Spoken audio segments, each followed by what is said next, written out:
कांग्रेस नेता प्रियंका गांधी अपने मध्य प्रदेश के चुनावी दौरे पर लगातार भाजपा पर निशाना साध रही है। गांधी ने इंदौर में प्रत्याशियों के समर्थन में रोड शो करने के बाद सांवेर व खातेगांव की जनसभाओं को संबोधित किया।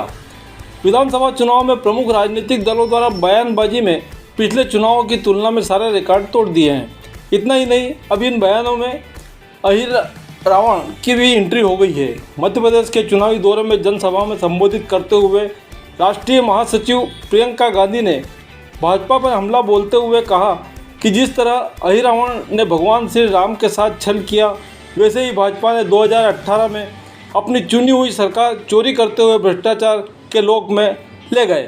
सांवेर में विधायक तुलसी सिलावट पर निशाना साधते हुए गांधी ने कहा कि कोविड के समय में जब पीड़ितों की सेवा में लगे हुए थे, तब कमलनाथ शुद्ध के खिलाफ युद्ध छेड़ने का कार्य कर रहे थे। तब सिलावट बेंगलोर में रिसोर्ट में विधायकों की खरीद फरोख्त में लगे हुए थे। खातेगांव में पूर्व मुख्यमंत्री कैलाश जोशी के पुत्र जो भाजपा छोड़ कांग्रेस में शामिल होकर चुनाव मैदान में हैं, उन्होंने कहा कि इस भ्रष्टाचार के दलदल से बाहर निकलने के लिए ही मैंने भाजपा छोड़ी है। इसने 70 साल में क्या किया प्रियंका जी? कांग्रेस ने, अगर मोदी जी स्कूल गए तो वो स्कूल कांग्रेस ने बनाया, और शिवराज जी आप जब स्कूल और कॉलेज में गए वो कांग्रेस ने आपका स्कूल और कॉलेज बनाया। ये आप हमसे पूछते हैं कि हमने अब कहते थे ना, एक जमाने में, आप अपने पिताजी से पूछिए, माताजी से पूछिए, एक जमाने में कहते थे हमें सरकारी नौकरी चाहिए। कहते थे कि नहीं? क्यों? सरकारी नौकरी में एक तो सुरक्षा मिलती थी, नौकरी की कोई ऐसे खदेड़ नहीं सकता था। दूसरा, 20 साल नौकरी करने के बाद एक अच्छा खासा पेंशन मिलता था। यही दो मुख्य वजह थे। और सरकारी नौकरी मिलती कहाँ थी? ऐसी संस्थानों में जहां पे, ऐसी कंपनियों में जो सरकार ने बनाई थी आपके लिए, रोजगार दिलवाने के लिए और देश को आगे बढ़ाने के लिए। आज जरा पूछिए ना, मोदी जी आते हैं तो, मोदी जी जो ये BHEL था, जिससे हमें रोजगार मिलते थे, जिससे देश आगे बढ़ रहा था, इसका आपने क्या किया? किसको दे दिया? बताएं मोदी जी, किसको दिया? अपने बड़े बड़े उद्योगपति मित्रों को क्यों दे दिया?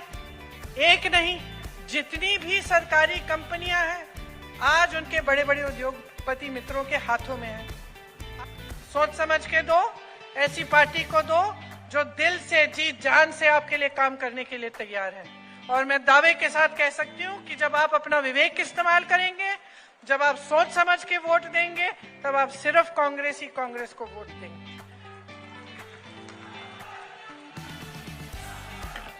तो रीना जी अब आइए यहाँ। ये रीना बोरासी जी हैं। ये नौजवान है। आप कह रहे थे मैं नौजवान हूँ, अब मैं नौजवान नहीं हूँ। ये नौजवान नेता है आपकी। इनको खूब अच्छे वोटों से जिताइए। ये मैंने बात की थोड़ी सी इनसे गाड़ी में यहाँ आते वक्त, और मुझे लगा कि ये लड़की कुछ करके दिखाएगी। तो इसकी सहायता करो, इसका समर्थन करो और खूब भारी बहुमत से जिताओ यहाँ से। आपने बहुत ध्यान से मेरी बातें सुनी, इसके लिए बहुत बहुत धन्यवाद। जय हिंद।